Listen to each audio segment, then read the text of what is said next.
Hello दोस्तों, स्वागत है आप सभी का हमारे YouTube channel Shreya study IQ में।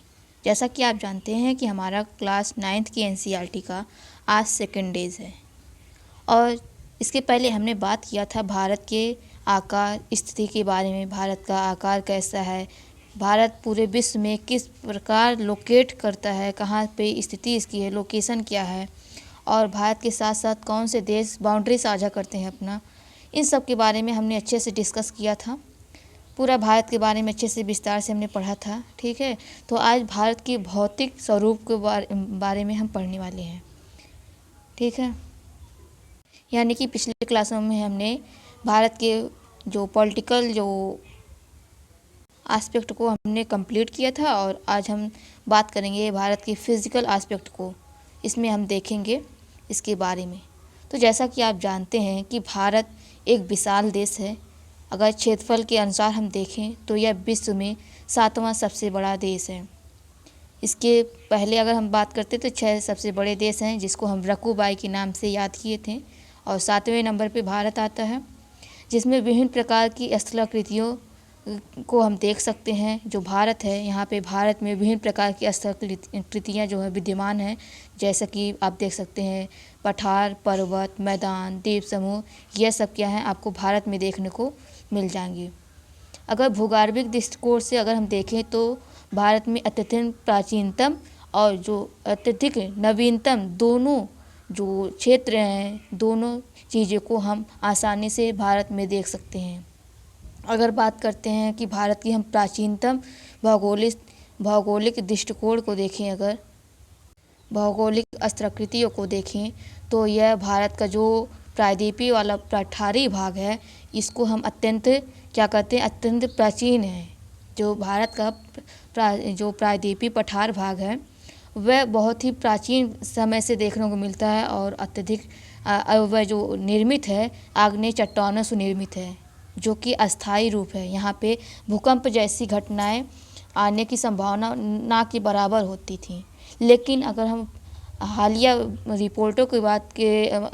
रिपोर्टों के अनुसार अगर हम बात करें तो यहाँ पे भी जो प्रायद्वीपीय पठारी वाला भाग है, यहाँ पे भी भूकंपों की जो क्रियाएं हैं यहाँ पे देखने को मिलती हैं। अभी हाल में ही अभी एक हफ्ता हुआ तेलंगाना में भूकंप आया, उसके ज़रिए उसका जो केंद्र था तेलंगाना था, और वहाँ से आप देखेंगे कि महाराष्ट्र, छत्तीसगढ़, ये सब भाग को पूरा कवर करते हुए वह भूकंप का जो पूरा एरिया था। यानी कि यह जो अपवाद था भारत का जो प्रायद्वीपीय वाला भाग, अब यह भी भूकंप के लिए जाना जाएगा। यहाँ पे भी इसकी क्रियाएं जो हैं यहाँ पे भी दिखने को मिल रही हैं, किसकी, भूकंप की। और बात करते हैं कि जो हिमालयी वाला और उत्तर भारत का उत्तरी मैदान है, यह अत्यधिक नवीन क्षेत्र है, यानी कि अभी जल्द ही इनका निर्माण हुआ है। और यह जो हिमालय है, हिमालय एक नवीन वलित पर्वत है जो कि अस्थिर भाग है। इसलिए कहते हैं क्योंकि अभी इसका जल्द ही निर्माण हुआ है और इनमें अपक्षय एवं अपरदन की क्रियाएं आपको देखने को मिलती हैं, जिस कारण इसको अस्थिर माना जाता है। और यहाँ पे आप देख सकते हैं कि भूकंप की जो समस्याएं हैं, जो भूकंप की गतिविधियां हैं, यहाँ पे निरंतर आपको देखने को मिलती हैं। और यह जो हिमालय है, यहाँ से भूकंप की गतिविधियां जब उत्पन्न होती हैं तो इससे सटे वाले जो क्षेत्र हैं यहाँ पे भी इसकी जो रेंज है यह कवर करता चला जाता है। तो यानी कि यहाँ पे ऐसा हम देख सकते हैं। उसके बाद एक यहाँ पे मैप दिया है, तो आप इस मैप को अच्छे से देख लीजिएगा, क्योंकि यहाँ पे जो की टर्म में दिया है ना, तो यह एग्ज़ाम में पूछा जाता है कि कौन सा जो लोकेशन है कहाँ पे स्थित है, और इसको पश्चिम से पूर्व की तरफ क्रमबद्ध करें या पूर्व से पश्चिम की तरफ क्रमबद्ध करें, इस प्रकार पूछा जाता है। तो यहाँ पे सबसे पहले हम देखते हैं कि यह हमारा जो भारत है, भारत का यह उत्तरी वाला क्षेत्र है, इस प्रकार आप देख सकते हैं। ठीक है, तो यह भारत का उत्तरी क्षेत्र है।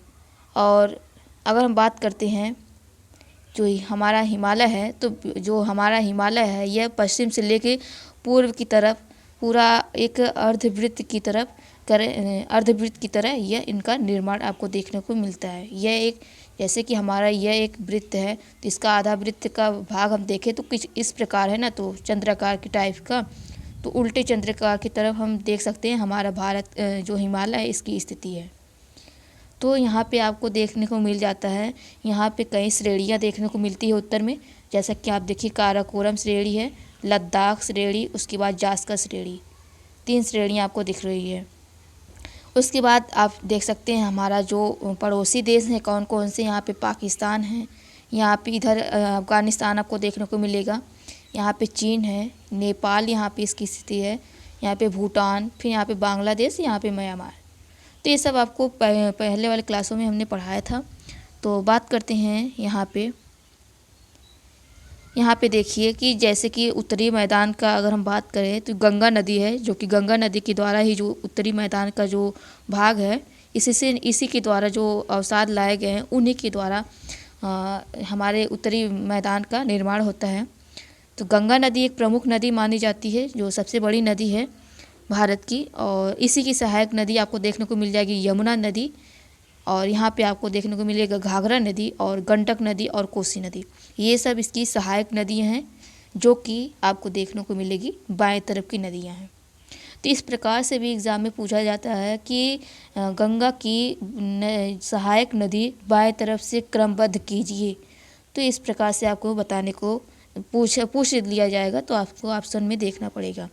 अगर हम दक्षिण में बात करें तो चंबल नदी, यह भी गंगा की सहायक नदी है, और बाकी यहाँ पे सोन नदी आपको दिख रही होगी, जो कि आपको देखने को मिल रही है यहाँ पे बिहार में। यहाँ पे ये दोनों जो नदियाँ हैं गंगा में आके मिल रही हैं। उसके बाद कुछ यहाँ पे श्रेणियाँ दी हैं जो आपको देखने को मिलेगा। यहाँ पे एक ब्रह्मपुत्र नदी है जो कि असम से होते हुए बंगाल की खाड़ी में होकर गिरती है, और जो हमारी गंगा नदी है इनका भी जो अपने जल का जो निक्षेपित करती है वह बंगाल की खाड़ी में निक्षेपित करती है। ये जो दोनों नदियाँ गंगा और ब्रह्मपुत्र यहाँ पे अपने जो डेल्टा का निर्माण करती हैं, वहाँ पे सुंदरबन डेल्टा आपको दिखाई देखने को मिल जाता है, जो कि विश्व का सबसे बड़ा डेल्टा कहा जाता है। किसको? सुंदरबन डेल्टा को। गारो खासी जयंतियाँ, इसको क्रमबद्ध में आप ध्यान रखिएगा। और यहाँ हम बात करते हैं, यहाँ पे कुछ श्रेणियाँ दिखाई दी हैं, एक मिनट। यहाँ पे देखिए दिया है पटकाई बूम, नागा श्रेणी और मिजो श्रेणी। इसको ध्यान रखिएगा। नागा श्रेणी जो है नागालैंड में है, मिजो श्रेणी यानी कि मिजोरम के साथ आपको देखने को मिल जाएगा। और यहाँ पे पटकाई बूम है जो कि अरुणाचल प्रदेश में देखने को मिलेगा। बोमिला है यहाँ पे, बोमिडाला, और यहाँ पे देखने को मिल जाएगा नामचा बरुआ वाला जो पहाड़ी क्षेत्र है। और सांगपो नदी है जो कि आपको देखने को मिल जाएगी। जो हमारा ब्रह्मपुत्र नदी है यही आपको देखने को मिलेगा जो नेपाल सब में है। यह इस वाले क्षेत्र में सांगपो नदी कही जाती है। जब भारत में ये प्रवेश करती है तो ब्रह्मपुत्र की नदी के नाम से जाना जाता है। और उसके बाद यहाँ पे मानसरोवर झील है, और यहाँ पे कैलाश श्रेणी है, और सिपकला दर्रा यहाँ पे आपको देखने को मिल जाएगा। और इसी प्रकार हम पूरे पश्चिम की बात करें तो यहाँ पे देखने को मिल जाएगा सिंधु नदी, जो जिसका उद्गम होता है तिब्बत से, मतलब कि यहाँ से इधर से इसका उद्गम होता है, और यह भारत से होते हुए और यह पाकिस्तान में जाती है। उसके बाद यह अपने जल को अरब सागर में गिराती है, और इसी के साथ अन्य नदियाँ जाके मिल जाती हैं, झेलम, रावी, ब्यास, सतलुज, और आपको एक देखने को मिलेगा चिनाब नदी। यानी कि जो 6 नदियाँ हैं, 3 नदियाँ इनमें से झेलम, चिनाब और सिंधु नदी हैं, वह पाकिस्तान की श्रेणी में आती हैं, मतलब पाकिस्तान के हिस्से में आती हैं। और बात करें अगर 3 अन्य जो नदियाँ हैं जैसे कि व्यास, रावी और सतलुज, यह 3 नदियाँ भारत के हिस्से में आती हैं। इन 3 नदियों का जल जो है भारत यूज करता है। और यहाँ पे एक क्वेश्चन पूछा जाता है, जबकि यूपीएससी ने भी यहाँ से क्वेश्चन पूछ लिया है कि कौन सी नदी ऐसी है जो कि सिंधु नदी में डायरेक्ट जाके मिलती है। तो ये आपको देखने को मिल जाएगा सतलुज नदी जो है सिंधु नदी में डायरेक्ट जाकर मिलती है। इसको आप लोग ध्यान रखिएगा फॉर एग्ज़ाम। ओके, उसके बाद हम बात करते हैं आगे। यहाँ पे देखिए भारत की भौगोलिक वितरण को बताया गया है। अगर हम एनसीईआरटी के बेस पे अगर हम बात करते हैं तो भारत की भौगोलिक आकृतियों को हम 6 भागों में बांटे हैं। पहला है हिमालय पर्वत श्रृंखला, दूसरा उत्तरी मैदान, तीसरा प्रायद्वीपीय पठार, और चौथा भारतीय मरुस्थल, पाँचवा तटीय मैदान और द्वीप समूह। लेकिन अगर हम स्टैंडर्ड बुक की बात करें तो वहाँ पे जो भारत की भौगोलिक वितरण है इसको 5 भागों में बांटा गया है। कितने भागों में? 5 भागों में। कौन कौन सा? पहला हिमालय, दूसरा उत्तरी मैदान, तीसरा प्रायद्वीपीय भारत पठार, चौथा जो चौथा को यहाँ पे शामिल नहीं किया गया है स्टैंडर्ड बुक में, 5वां तटीय मैदान और द्वीप समूह। तो यानी कि 5 भागों में बांट के देखा जाता है भारत के भौगोलिक वितरण को। तो हम ये पॉइंट जो हमने बताया 5 भागों में, इसको आप लोग ध्यान रखिएगा, क्योंकि प्रतिवर्ष आप देखेंगे कि यूपीएससी यहाँ से किसी न किसी प्रकार के क्वेश्चन को पूछ लेती है, जिसको आप ध्यान रखिएगा। हालांकि यहाँ पे जो एनसीईआरटी है, एनसीईआरटी भारतीय मरुस्तर को भी लेकर चलती है, तो इसलिए हम इस टॉपिक को नहीं छोड़ेंगे। हम इस टॉपिक के बारे में भी चर्चा करते चलेंगे। ठीक है, तो चलिए एक एक करके हम इस टॉपिक को कवर कर लेते हैं। तो सबसे पहला हमारा आता है हिमालय पर्वत। अब बात करते हैं कि हिमालय पर्वत आ गया, तो हिमालय पर्वत की उत्पत्ति कैसे हुई है इसके बारे में हम जान लेते हैं। जैसा कि आप जानते हैं कि जो वर्तमान में आपको महाद्वीप दिख रहे होंगे, तो यह महाद्वीप पहले एक ही महाद्वीप था जिसको हम पैंजिया के नाम से जानते थे। ठीक है, 1 मिनट कलर चेंज कर लेते हैं। वर्तमान में जितने भी महाद्वीप थे या दिख रहे हैं आपको, वह एक महाद्वीप हुआ करता था, उसको हम नाम देते थे पैंजिया। ठीक है, और इसके चारों तरफ एक ही महासागर था जिसको हम नाम देते थे पैंथालासा। क्या नाम देते थे? पैंथालासा। जब आंतरजनिक और बाह्यजनिक कारकों के द्वारा जब इनमें विखंडन हुआ, किसमें? जो हमारा पैंजिया वाला है, जो पैंजिया महाद्वीप है, इनमें विखंडन होता है, तो ये हमारा पैंजिया 2 भागों में टूट जाता है। ठीक है, और एक भाग को हम कहते हैं अंगारा लैंड, ऊपरी वाले भाग को हम अंगारा लैंड कहते हैं, जो निचला वाला हिस्सा है इसको हम कहते हैं गोंडवाना लैंड। इसको हम कहते हैं गोंडवाना लैंड। ठीक है, और जो हम बात करते हैं जो हमारा भारत है, भारत गोंडवाना लैंड का ही हिस्सा है। किसका है? गोंडवाना लैंड का। और बाकी जो उत्तरी अमेरिका, एशिया, ऊपर का एशिया वाला भाग हम देखते हैं, तो यह सब क्या? यूरोप, यह सब है गारालैंड का हिस्सा है होता है। और जो ऑस्ट्रेलिया है, हमारा जो भारत है, और अंटार्कटिका है, यह वाला जब क्षेत्र जो देखने को मिलता है, यह गोंडवाना लैंड का हिस्सा माना जाता है। और धीरे धीरे कालांतर में जैसे समय बीतता गया और यह जो इनमें जो महाद्वीप अलग अलग हुए, आंतरजनिक बल और बाह्यजनिक बलों के कारण जब टकराहट हुई, कई हिस्सों में टूटे, और उसके बाद ये अपने स्थान से कालांतर में खिसकते हुए दूसरे दिशा में बढ़ते चले गए। और उसी प्रकार जो हमारा भारत था, हमारा भारत उत्तर और पूर्व की तरफ खिसकता हुआ कुछ ऊपर की तरफ जाता है। और आज की स्थिति में हम देखें तो हमारा जो भारत है, विषुवत रेखा के ऊपर आपको देखने को मिल जाएगा, थोड़ा सा ऊपरी भाग हिस्से में आपको देखने को मिल जाएगा। यानी कि जो आज का भारत की लोकेशन है वह आपको देखने को मिल जाएगी उत्तरी गोलार्ध में पूर्व दिशा की ओर, यानी कि उत्तरी गोलार्ध में यहाँ पे आपको देखने को मिल जाएगा भारत की स्थिति है। और यह जब हमारा भारत जब ऊपर की तरफ खिसक रहा था, उत्तर की तरफ, तो ऊपर आपको देखने को मिल जाएगा कि जो यूरेशिया वाला क्षेत्र है, यूरेशिया से जा टकराता है कौन? हमारा भारतीय प्लेट। जब भारतीय प्लेट यूरेशिया टकराता है तो यूरेशिया वाला जो पार्ट है, अत्यधिक उसका जो घनत्व है अधिक होने के कारण, और यह जो हमारा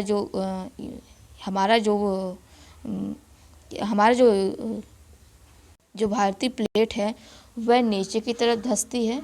कुछ इस प्रकार नीचे जो भारतीय प्लेट है नीचे की तरफ धंसती हुई जाती है, और जो यूरेशिया वाला पार्ट है यह ऊपर की तरफ हो जाता है। यानी कि ये वाला हमारा भारतीय प्लेट नीचे की तरफ धंसता जा रहा है और यह वाला पार्ट ऊपर की तरफ उठता जा रहा है। इसी प्रकार कालांतर में यह घटनाएं तेज़ी से होने लगी, मतलब कि इनमें लगातार परिवर्तन आपको देखने को मिलता है। और धीरे धीरे आपको यहाँ पे एक ऐसा क्षेत्र दिखाई देखने को मिल जाता है, एक पर्वत सा निर्माण होता है, उठा हुआ भाग हो जाता है, उठता हुआ भाग दिखाई देखने को मिलता है, और इस प्रकार यहाँ पे हिमालय का निर्माण होता है। और ये जो हिमालय का निर्माण हुआ, यह अभी समाप्त नहीं हुआ है, इनमें अभी भी निरंतर घटनाएं चल रही हैं, ये निरंतर अभी भी इनमें जो वृद्धि होती चली रही है। जैसा कि आप जानते हैं कि जो हिमालय की ऊंचाई है 8,848 किलोमीटर है, लेकिन धीरे धीरे अब यह 8,850 किलोमीटर तक होती चली गई है, यानी कि इनमें निरंतर वृद्धि हो रही है। तो आप यहाँ पे अब समझ गए होंगे कि हिमालय पर्वत का निर्माण कैसे हुआ। तब हम इसके बारे में थोड़ा पढ़ लेते हैं, इनका विस्तार कैसे है और यहाँ पे किस प्रकार की यहाँ पे स्थिति है इसकी है, हम इसको जान लेते हैं। चलिए देखते हैं अपने इस हिमालय पर्वत के बारे में। जो हमारा हिमालय पर्वत है उत्तरी सीमा पर विस्तृत है, यानी कि फैला हुआ है। अगर इसकी बनावट की दृष्टि से हम देखें तो यह एक युवा पर्वत है। क्यों? क्योंकि इसका अभी जल्दी निर्माण हुआ है। और बनावट की दृष्टिकोण से देखें तो यह वलित पर्वत है, श्रृंखला है। क्यों? क्योंकि यह वलन के द्वारा इनका निर्माण हुआ है, जैसे कि अभी हमने बताया आपको।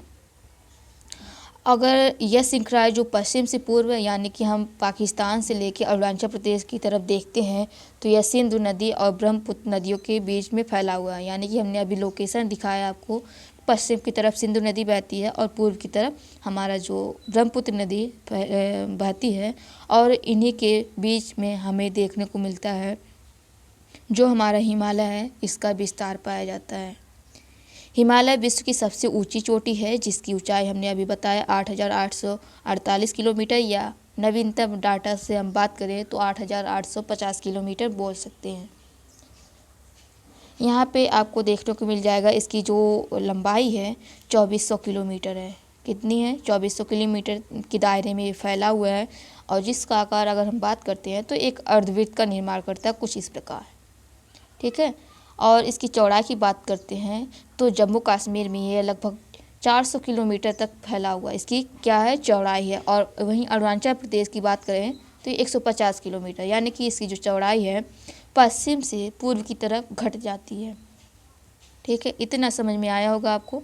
और आप बात करते हैं अगर जलवायु यहाँ पे विविधता के बारे में, तो जो पश्चिमी वाला भाग है, पश्चिमी भाग की अपेक्षा हम देखते हैं पूर्वी भाग में, तो यहाँ पे विविधता अधिक पाई जाती है। और यहाँ पे देख सकते हैं कि विभिन्न प्रकार की घाटियाँ पाई जाती है। घाटियाँ क्या होती हैं? एक टर्म में आ गया घाटियाँ, यानी कि घाटी क्या होती है? तो दो पहाड़ों के बीच वाला जो क्षेत्र होता है, यानी कि ये दो पहाड़ों का बीच है, दो पहाड़ों के बीच का ये जो क्षेत्र है, इसी को हम बोलते हैं घाटी। ठीक है। अब बात करते हैं हम कि भारत के ऊपरी सबसे ऊपरी वाला जो भाग है उसको हम क्या कहते हैं? महान हिमालय, या फिर आंतरिक हिमालय, या फिर इसको हम बोल सकते हैं हिमाद्री। क्वेश्चन बन जाएगा कि भारत में जो स्थित हिमालय है, हिमालय के ऊपरी भाग को या फिर उत्तरी भाग को हम किस नाम से जानते हैं? तो या आप नाम बता सकते हैं महान हिमालय, या फिर ग्रेट हिमालय के नाम से बता सकते हैं, या फिर आंतरिक हिमालय या हिमाद्री के नाम से आप बता सकते हैं। उसके बाद हम बात करते हैं कि जो यह 6,000 मीटर की औसतन ऊंचाई एवं सर्वाधिक ऊंची वाला शिखर है। हिमालय का मुख्य प्रमुख जो शिखर है यही है। ठीक है। उसके बाद आगे हम देखते हैं हिमालय के अगर दक्षिण में हम बात देखते हैं दक्षिण में, तो इसको किस नाम से जाना जाता है? तो हिमाचल या निम्न हिमालय के नाम से हम जान सकते हैं। इनमें अत्यधिक संपीड़न एवं परिवर्तित शैलों से इनका निर्माण होता है, और जिनकी ऊंचाई लगभग आपको देखने को मिल जाएगी 3700 मीटर से लेके 4500 मीटर तक की यहाँ पे इसकी ऊंचाई देखने को मिल जाएगी। अगर बात करते हैं चौड़ाई की, तो औसतन जो चौड़ाई है लगभग 50 किलोमीटर है। ठीक। और हम बात करते हैं पीर पंजाल श्रृंखला, जो सबसे लंबी तथा महत्वपूर्ण श्रृंखला है। धौलाधर एवं महाभारत की जो श्रृंखलाएं हैं, यहाँ की महत्वपूर्ण श्रृंखलाएं बन जाती हैं। ये सब जो श्रृंखलाएं, महाभारत की श्रृंखला, पीर पंजाल, तो ये सब आपको देखना होगा कहाँ पे? एटलस में। आपने एटलस में आप इसको लोकेट कर सकते हैं, यहाँ पे क्या इसकी लोकेशन है। और जो कश्मीर की घाटी है तथा हिमाचल प्रदेश की कांगड़ा एवं कुल्लू की घाटियाँ यहाँ पे स्थित हैं, तो ये सब घाटियाँ आप देख सकते हैं। बाकी यहाँ पे कुछ तथ्य लिखा है, जैसे यहाँ पे आपसे क्वेश्चन पूछा है कि जो महान हिमालय है, महान हिमालय में पाई जाने वाली हिमालयी दर्रों के नाम बताना है। तो ये आप बता सकते हैं।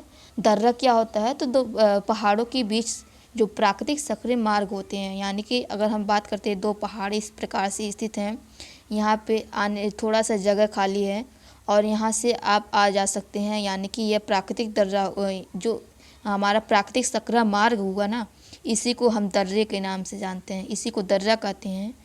तो इस प्रकार से कितनी जो प्राकृतिक दर्रा हैं, यह नाम पूछा आपसे, जैसे कि बनिहाल दर्रा आप बोल सकते हैं, और विला फोर्ट ला दर्रा बोल सकते हैं, बुर्जिला दर्रा, काराकोरम दर्रा, ये सब दर्रा आप देख सकते हैं। उसके बाद आगे हम बात करते हैं। यहाँ पे भी एक क्वेश्चन पूछा है कि एटलस में आप बताइए मसूरी, नैनीताल, रानीखेत, इसका लोकेशन बताना है, ये सब कहाँ पे लोकेटेड है। उसके बाद आगे हम देखते हैं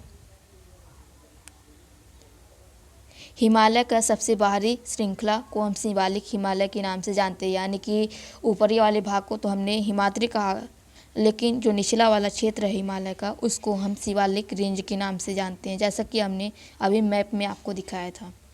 इसकी चौड़ाई की बात करते हैं तो 10 से 50 किलोमीटर तक इसकी चौड़ाई पाई जाती है, और ऊंचाई की बात करें तो 900 से लेकर 1100 मीटर तक की इसकी ऊंचाई है।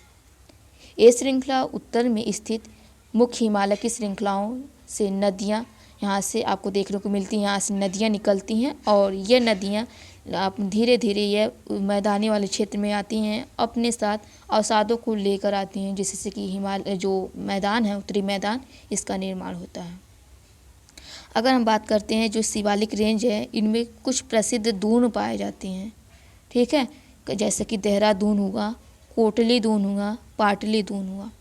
अब ये दून क्या होते हैं, तो दून उसे हम कहते हैं कि ऐसी घाटी जो 3 या 4 तरफ से पर्वतों से घिरी हो, जैसे मान लेते हैं पर्वत हुआ, इधर पर्वत हुआ, ये ऐसे पर्वत, इस प्रकार, तो 3 या 4 तरफ से घिरी हो, बीच में जो क्षेत्र है ये वाला, इसको हम कहते हैं दून। तो ऐसा क्षेत्र आपको कहाँ देखने को मिलेगा, तो एग्जाम्पल के रूप में आप देख सकते हैं देहरादून, कोटली दून, पाटली दून, इसको आप बता सकते हैं। और यहाँ पे हिमालय के कुछ ऊंचे शिखर बताया गया था, जैसे कि आप यहाँ पे देख सकते हैं माउंट एवरेस्ट जो नेपाल में है, और इसकी ऊंचाई जो है 8848 मीटर है, ठीक है। इसी प्रकार आप देख सकते हैं। आगे हम आगे देखते हैं। आप एक मैप बनाया गया है, तो इस मैप को आप प्रैक्टिस कर सकते हैं। और यहाँ पे देखिए जो माउंट एवरेस्ट की ऊंचाई 848 किलोमीटर है, जैसा कि हमने हिमालय के बारे में बताया था कि हिमालय की जो ऊंचाई है 848 किलोमीटर है। तो ऐसा नहीं है, हमने गलती से निकल गया। जो सब श्रेणियाँ हैं, शिखर हैं, ये हिमालय के ही पार्ट हैं, हम इसको गलत भी नहीं कह सकते जो हमने अभी डाटा बताया। तो जो भारत की जो हिमालय की सबसे ऊँची जो शिखर है वो माउंट एवरेस्ट ही है, इसी की ऊंचाई जो है 8848 किलोमीटर है, यानी कि हम उसको भी गलत नहीं कर सकते, क्योंकि हिमालय का ही तो यह विस्तार है, ऊपरी वाला क्षेत्र है, यानी कि जो सबसे ऊंची शिखर है हिमालय का ही पार्ट है ना। तो यानी कि जो अगर ये जो एवरेस्ट है, माउंट एवरेस्ट है, इसकी ऊंचाई है, तो हम हिमालय की ऊंचाई बोल सकते हैं। ओके, आगे हम देखते हैं। तो ये मैप है, इस मैप को आप कॉपी में ड्रा करके इसको प्रैक्टिस कर लीजिएगा, क्योंकि जब आंसर राइटिंग आप कर रहे होंगे तो वहाँ पे छोटे छोटे मैप को बना के ड्रा करके आपको यहाँ पे दर्शाना होगा, मैप को लोकेट करना होगा विभिन्न प्रकार की लोकेशन को, तो आप बता सकते हैं। काराकोरम दर्रा आपको यहाँ पे देखने को मिल जाएगा। यहाँ पे काराकोरम श्रेणी भी है, लद्दाख श्रेणी, जास्कर श्रेणी, ये सब अभी हमने देखा था। और नीचा वाला जो क्षेत्र है, निचला वाला, इसको हम देख सकते हैं। यहाँ पे पाकिस्तान में हिंदकुश पर्वत है, सुलेमान श्रेणी है, कुनलुन श्रेणी है, और यहाँ पे ऊपर पामीर का पठार दिख जाएगा, जिसको हम पामीर की ग्रंथि भी कहते हैं। और हम बात करते हैं यहाँ पे जो हमारा भारतीय मरुस्थल है, यह राजस्थान में पड़ता है। अरावली श्रेणी है, यह 3 हमारा राज्य हैं। कितने राज्य हैं, तो आपको देखने को मिल जाएगा राजस्थान, गुजरात, हरियाणा, इन, और इसके साथ साथ केंद्र शासित प्रदेश दिल्ली की बात करें तो इनका जो विस्तार है 3 स्टेट और 1 यूनियन टेरिटरी में पाया जाता है। और यहाँ पे देखिए माही नदी है, यहाँ पे मालवा का पठार है, बिंद श्रेणी है, सतपुड़ा श्रेणी है। इन 2 श्रेणियों के बीच से नर्मदा और ताप्ती नदी, जो नर्मदा और नदी है, गुजरती है, और यह पूर्व से पश्चिम की तरफ बहती हुई अपने जल को अरब सागर में गिराती है। उसके बाद यहाँ पे महानदी है जो कि उड़ीसा में आपको देखने को मिल रही है। इस वाले अगर हम पश्चिमी जो हमारा एरिया है इसकी बात करें तो कोकर क्षेत्र बोल सकते हैं, और पश्चिमी घाट यहाँ पे है। तो यह सब अभी हम विस्तार से पढ़ेंगे, लेकिन मैप में आपको देखने की ज़रूरत है क्योंकि कौन सा लोकेशन कहाँ पे है। दक्कन पठार, छोटा नागपुर का पठार, यहाँ पे छत्तीसगढ़ है, और महादेव की पहाड़ियाँ यहाँ पे है। तो ये सब आप देख लीजिएगा, बाकी हम आगे बढ़ते हैं। अब आता है हमारा यहाँ पे देखिए, अगर हम हिमालय का वर्गीकरण नदी घाटियों की सीमाओं के आधार पर हम करते हैं तो किस इस प्रकार से आप देख सकते हैं, जो कि यहाँ पे आप देखिए, जो हमारा सतलुज नदी है और सिंधु नदी के बीच का जो क्षेत्र है, हिमालयी क्षेत्र है, उसको हम बोलते हैं पंजाब हिमालय। इस पॉइंट को नोट करते चलिएगा जो हम बता रहे हैं। सिंधु और सतलुज के बीच का जो हिमालयी भाग है इसको बोलते हैं पंजाब हिमालय। उसके बाद लेकिन पश्चिम से पूर्व की तरफ क्रम से अगर हम कश्मीर तथा हिमाचल प्रदेश, हिमाचल हिमालय की बात करते हैं, इधर से पश्चिम से पूर्व की तरफ जाते हैं, उसके बाद आपको देखने को मिलेगा सतलुज नदी एवं काली नदी। इन दोनों के बीच का जो हमारा हिमालयी भाग है इसको बोलते हैं कुमाई हिमालय। क्या बोलते हैं? कुमाई हिमालय।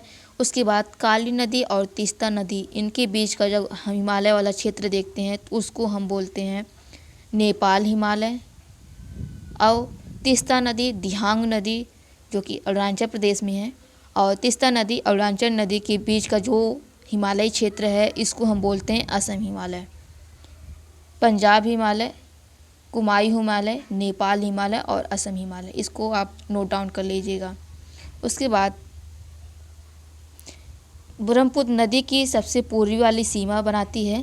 जो ब्रह्मपुत्र नदी है हिमालय की सबसे पूर्वी सीमा बनाती है, और जो कि दिहांग महाखंड गार्ज के बाद हिमालयी दक्षिण की ओर एक तीखा मोड़ बनाते हुए वह भारत की पूर्वी सीमा से होती हुए अरुणाचल प्रदेश में प्रवेश करती है, और धीरे धीरे असम से होते हुए वह बांग्लादेश से होते हुए जो बंगाल की खाड़ी है उसमें अपने जल को विसर्जित कर देती है।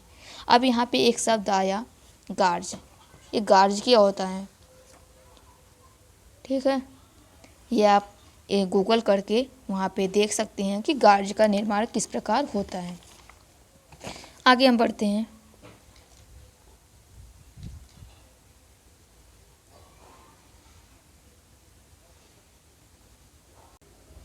हमारा उत्तरी मैदान आता है। जैसा कि अभी हमने बताया कि जो हिमालय की नदियां हैं जब ऊपर से नीचे की तरफ भारत के निचले वाले हिस्से में आती हैं तो अपने साथ अवसादों को बहा कर लेके आती हैं, और ये अवसाद जब समतल वाले एरिया में आती हैं तो अपने अवसादों, इनकी जो नदियां हैं प्रवाह इनका मंद पड़ जाता है। मंद पड़ जाने के कारण ये अपने अवसादों को नीचे की तरफ निक्षेपित करते हुए आगे की तरफ बढ़ती हैं, और धीरे धीरे यह अपने जो जहाँ पे समुद्रों में अपने जल को विसर्जित करती हैं, और जो अवसाद है वह समतल वाले एरिया में छोड़ जाती हैं, जिससे कि भारत का जो मैदानी क्षेत्र है उसका निर्माण होता है। और ये जो अवसाद होते हैं इसके कारण ये जो मिट्टी होती है उपजाऊपन इनमें आ जाता है। और इस मृदा को हम क्या नाम देते हैं? तो जो जलोढ़ मृदा के नाम से हम जानते हैं, जो कि लाखों वर्षों में हिमालय के गिरिपाद में स्थित बहुत बड़े बेसिन या द्रोणी में जलोढ़ों के निक्षेप से हुआ, जैसा कि हमने अभी बताया। और ये उपजाऊ मैदान का निर्माण करती हैं। ठीक है, इनका विस्तार अगर हम देखते हैं तो लगभग 7 लाख वर्ग किलोमीटर क्षेत्र में होता है। मैदान लगभग 2400 किलोमीटर लंबा एवं 240 किलोमीटर जो मीटर है, और 320 किलोमीटर तक चौड़ाई इसकी पाई जाती है। यहाँ पे इनमें उपजाऊपन अधिक होने के कारण यहाँ पे कृषि अच्छी हो जाती है। तो जब कृषि अच्छी हो जाएगी, पर्याप्त मात्रा में जल की प्राप्ति हो जाएगी, तो यानी कि भौगोलिक जो क्षेत्र है अच्छा पाया जाता है एक मानव जीवन के निवास के लिए। इस कारण यहाँ पे जो जनसंख्या है अत्यधिक सघन पाई जाती है। समृद्ध मृदा आवरण और पर्याप्त पानी की उपलब्धता एवं जलवायु अनुकूल कृषि की दृष्टि से अच्छी मानी जाती है। और यहाँ पे देखते हैं कि उत्तरी पर्वतों से आने वाली नदियाँ निक्षेपाकार में लगी रहती हैं। नदी के निचले वाले भाग में ढाल कम होने के कारण ही इन नदियों का जो मार्ग है यानी कि गति है कम हो जाता है। इसी के परिणाम स्वरूप आप देखेंगे कि नली द्वीपों का निर्माण होता है। तो एक क्वेश्चन पूछा जाता है एग्ज़ाम में, और पूछा ही नहीं जाता है बल्कि अभी पूछा भी गया है कि जो विश्व का सबसे बड़ा नली द्वीप किसे कहा जाता है, तो उसको माजुली द्वीप जो है इसको कहा जाता है, जो कि ब्रह्मपुत्र नदी में स्थित है। तो यह बहुत ही इम्पॉर्टेंट है फॉर द पीटी एग्ज़ामिनेशन के लिए, आप देख सकते हैं। तो इसको नोट डाउन कर लीजिएगा कि विश्व का सबसे बड़ा नली द्वीप कौन सा है, तो माजुली द्वीप।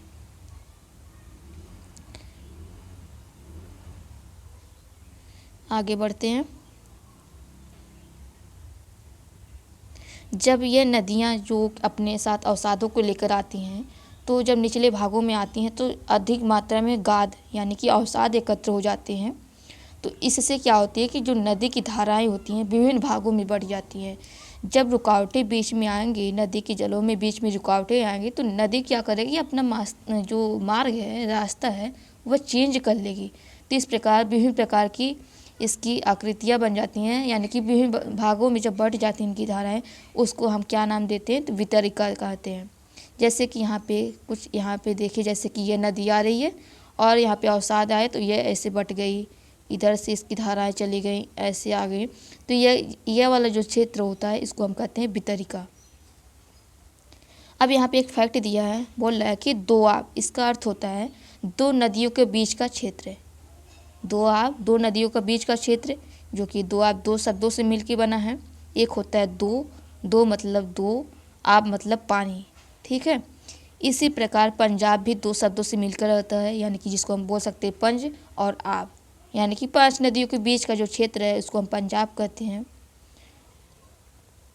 उसके बाद आगे हम बढ़ते हैं। उत्तरी मैदान के मोटे तौर पे अगर 3 वर्गों में बांटते हैं, विभाजित करते हैं, तो उत्तरी मैदान के पश्चिमी भाग को पंजाब मैदान कहा जाता है, जिनमें आप देख सकते हैं सिंधु और इसकी सहायक नदियां हैं, इनके द्वारा इनका निर्माण होता है, और जो कि पाकिस्तान में स्थित है। जैसे कि सिंधु नदी तथा इनकी सहायक नदी में हम देखते हैं तो झेलम, चेनाब, रावी, ब्यास, सतलुज, जो कि हिमालय से ही इनका उद्गम होता है। मैदान के भाग में दोआब जो होती हैं इनकी संख्या अधिक होती है।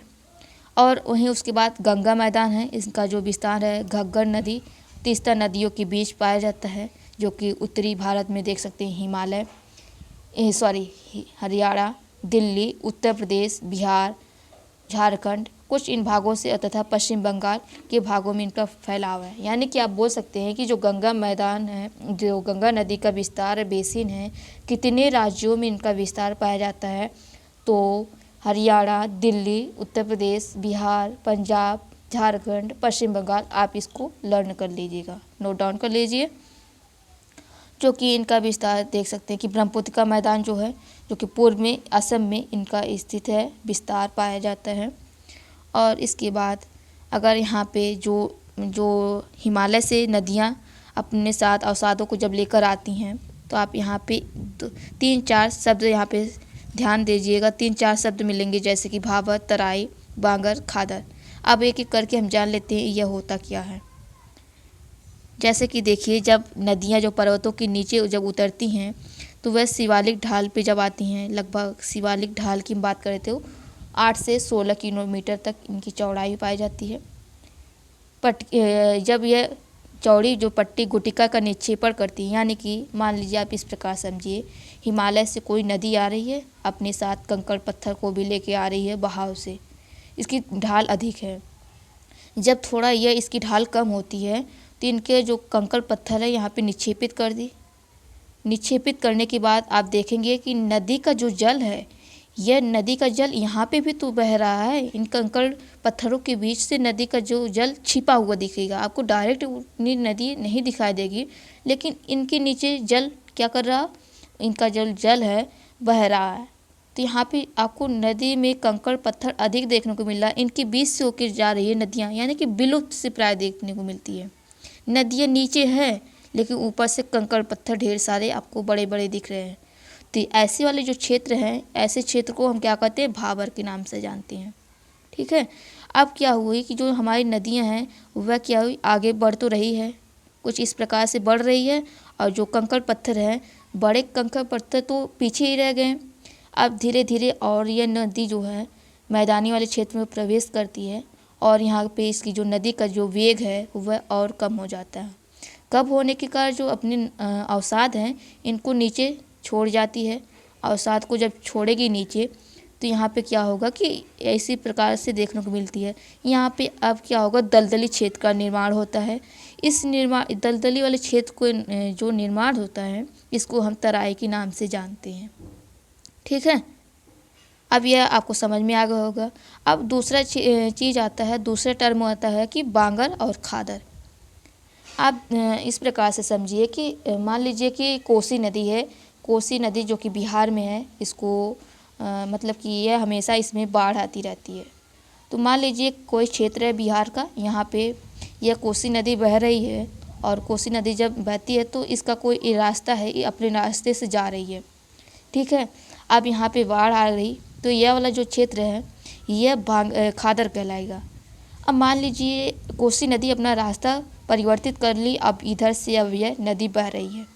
अब यह नदी जो इधर से जा रही थी, यह वाला क्षेत्र, उसको छोड़ जाती है। अब इसका इधर बहाव नहीं होता है, यह रुक जाता है यहाँ पे। अब यह रास्ता अपना इधर चेंज करते इधर से बह रही है। अब यहाँ पे जो बाढ़ आती थी यहाँ पे बाढ़ नहीं आती है। अब बाढ़ वाला क्षेत्र ए वाला इलाका बन गया।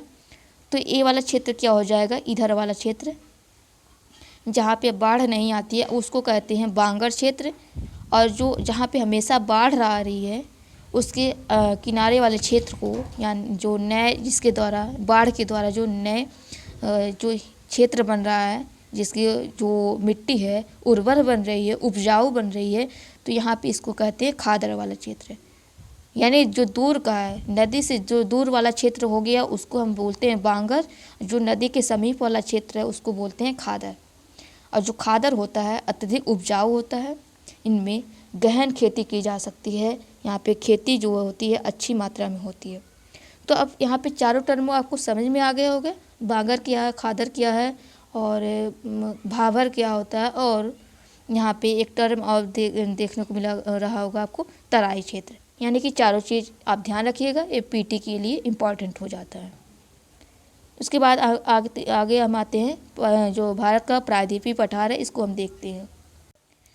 जो प्रायद्वीपीय पठार है यह आपको देखने को मिल जाएगा भारत का जो मध्य वाला क्षेत्र है उसके से नीचे, यानी कि विंध्य जो श्रेणी है उससे नीचे आप देखेंगे कन्याकुमारी तक वाले क्षेत्र को हम प्रायद्वीपीय पठार के नाम से जानते हैं। इसका आकार अगर हम बात करते हैं पठार का, प्रायद्वीपीय पठार का आकार एक मेज की आकृति के अनुसार इसकी स्थल है, और यह अत्यधिक पुराने क्रिस्टलीय आग्नेय शैलों एवं रूपांतरित शैलों से इनका निर्माण होता है।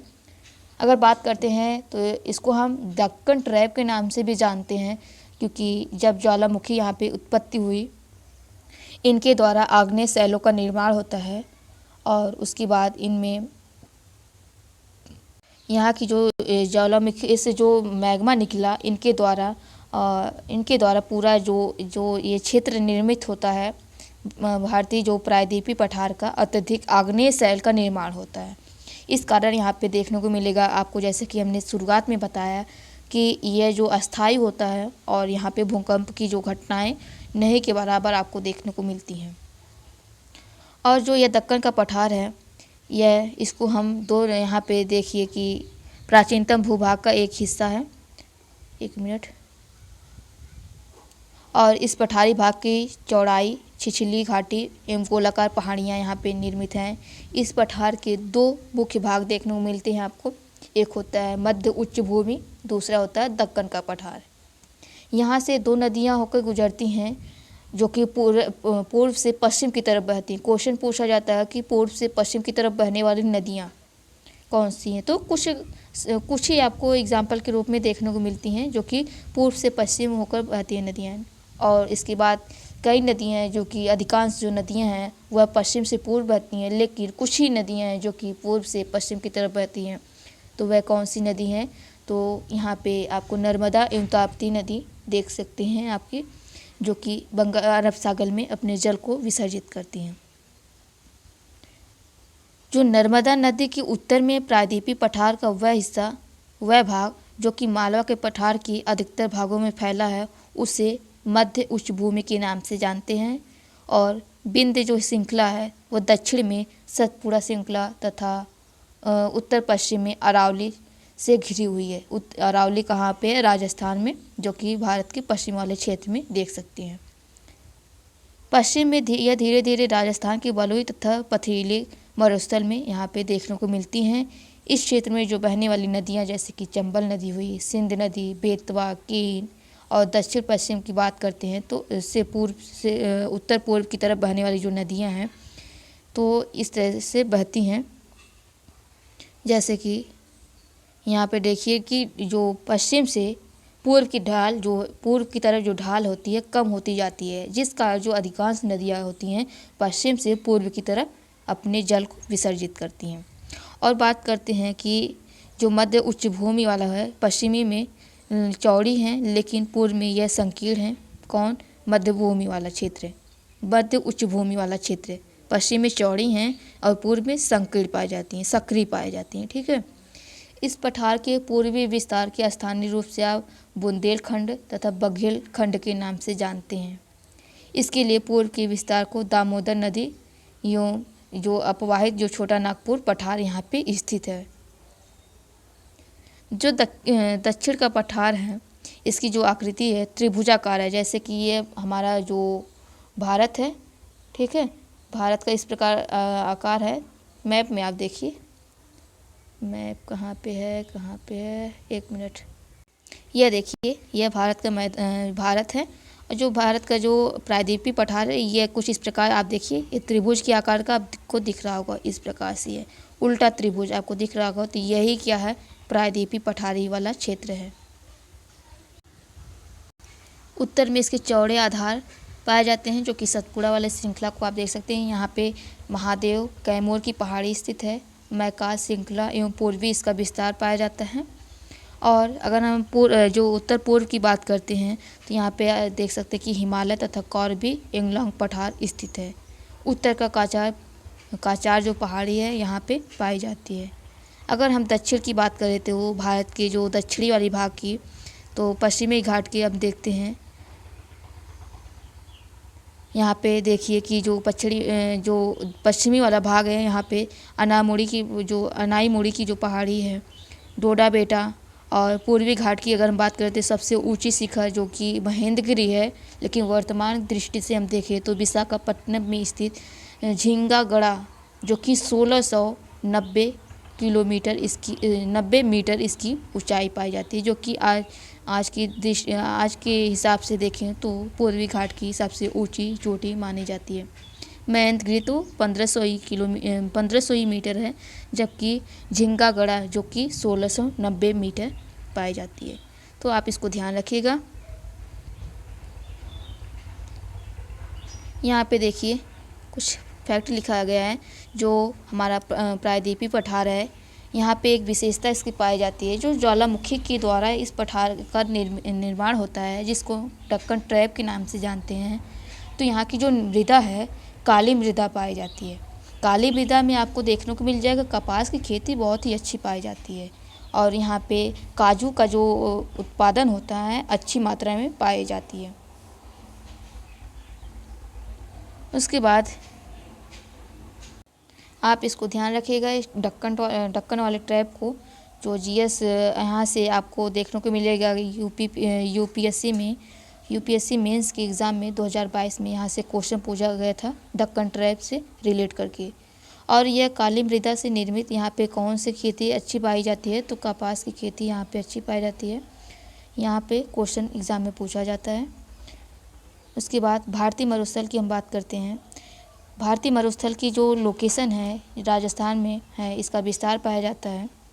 यहाँ पे रेगिस्तानी वाला एरिया अधिक पाया जाता है।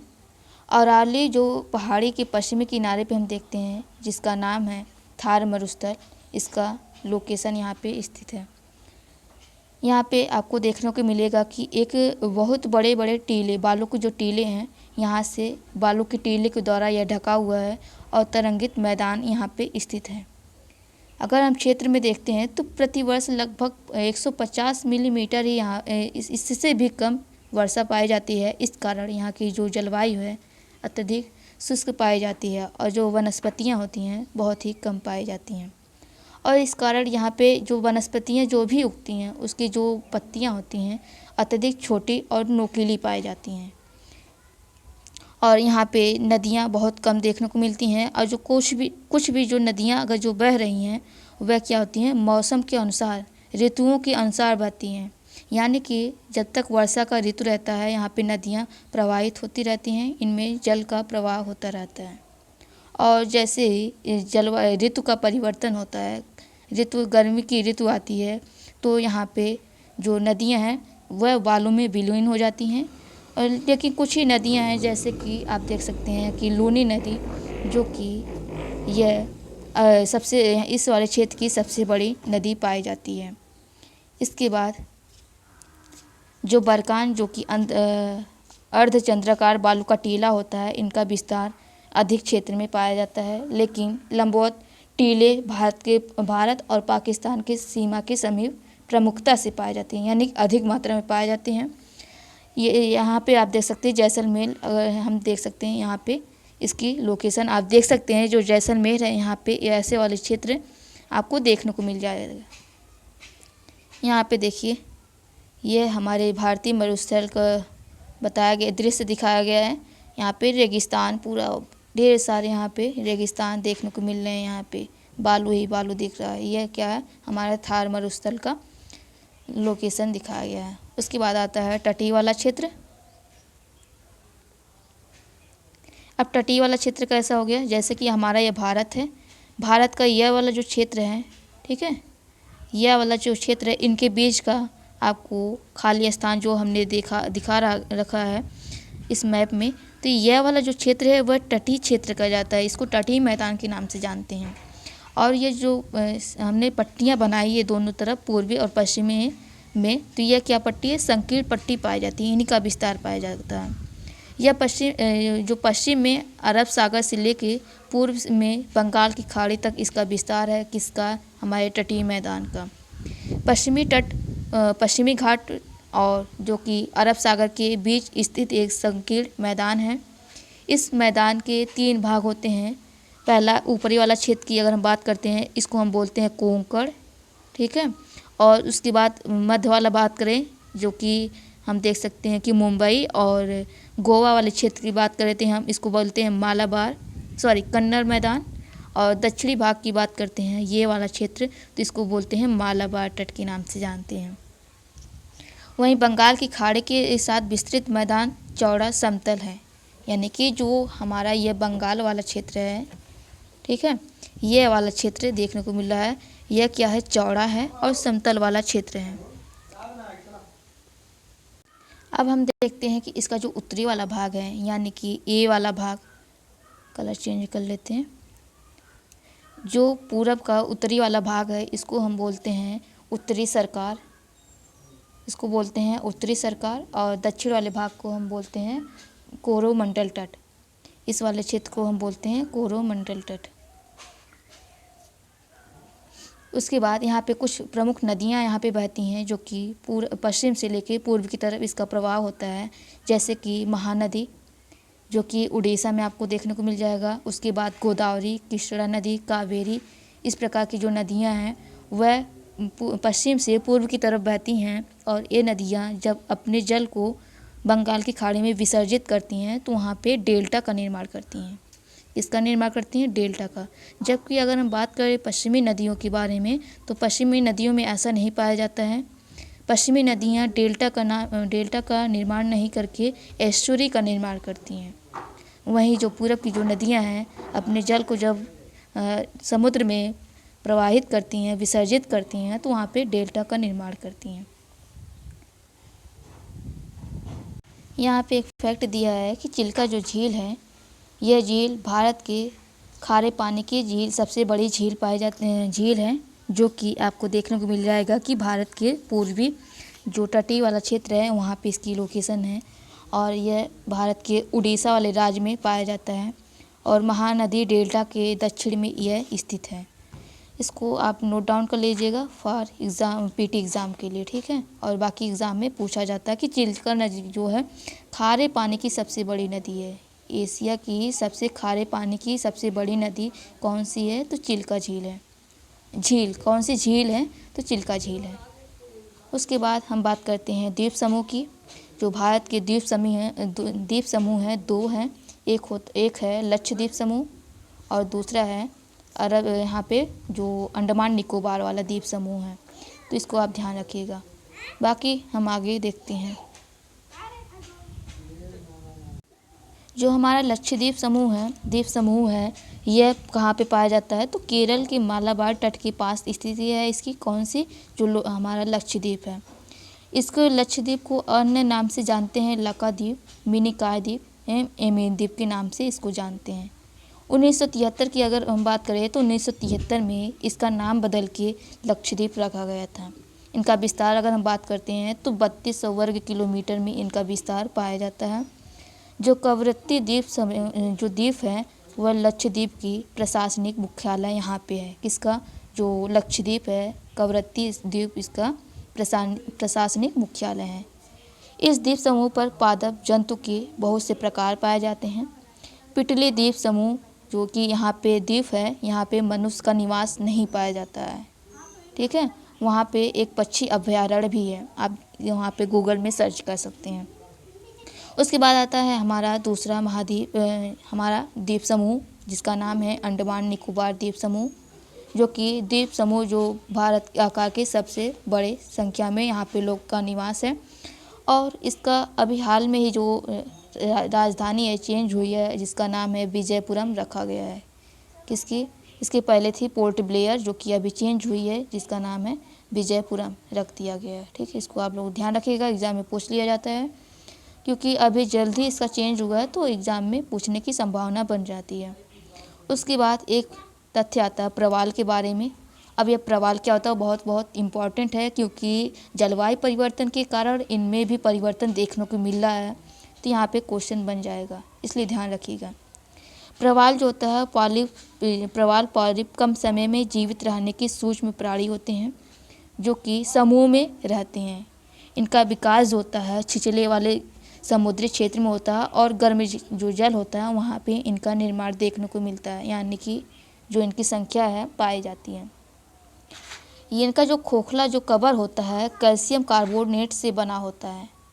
जो प्रवाल स्राव एवं प्रवाल अस्थियाँ होती हैं, वह जब यह जीव होता है, इनके मृत होती है, तो जो कैल्शियम कार्बोनेट से इनके खोखले का निर्माण होता है, यानी कि कवर का निर्माण होता है, कवच का निर्माण होता है।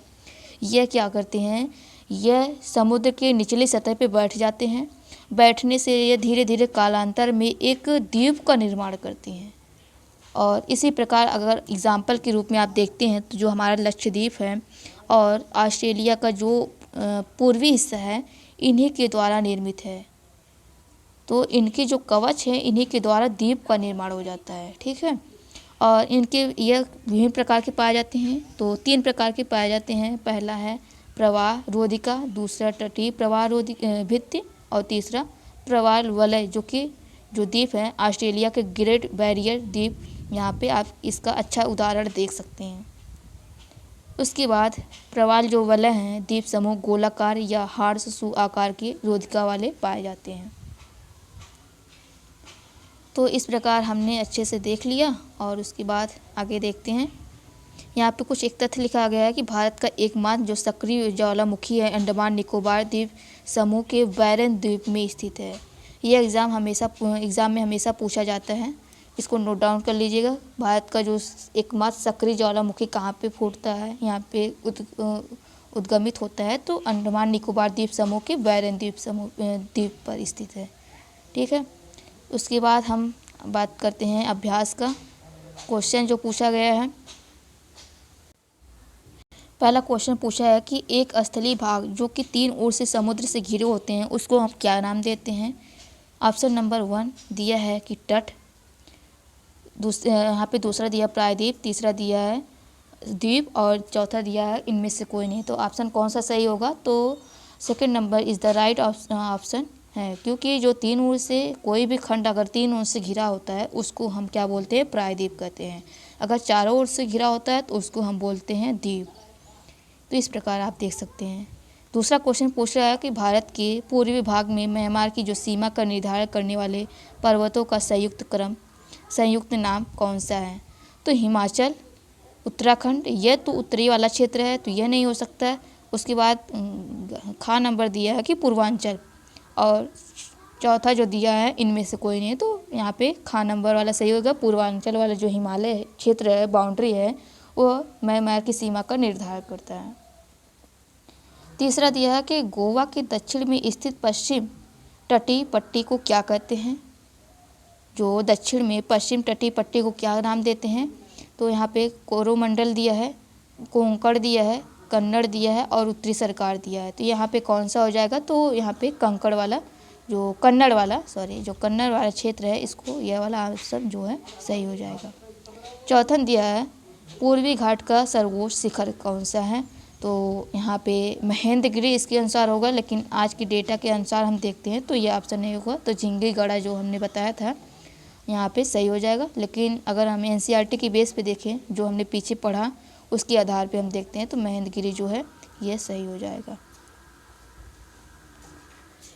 उसके बाद यहाँ पे क्वेश्चन पूछा है कुछ, तो इस क्वेश्चन को आप लोग ध्यान रखिएगा। यहाँ पे इस क्वेश्चन को अटेम्प्ट कीजिएगा। जो भी हमने पीछे पढ़ा है वही सब क्वेश्चन पूछा है, तो आप इसको बता सकते हैं। तो बाकी आज की क्लास को हम यहीं पे एंड करते हैं। बाकी मिलते हैं नेक्स्ट वीडियो में नेक्स्ट चैप्टर के साथ। तब तक के लिए इतना ही। धन्यवाद। जय हिंद, जय भारत।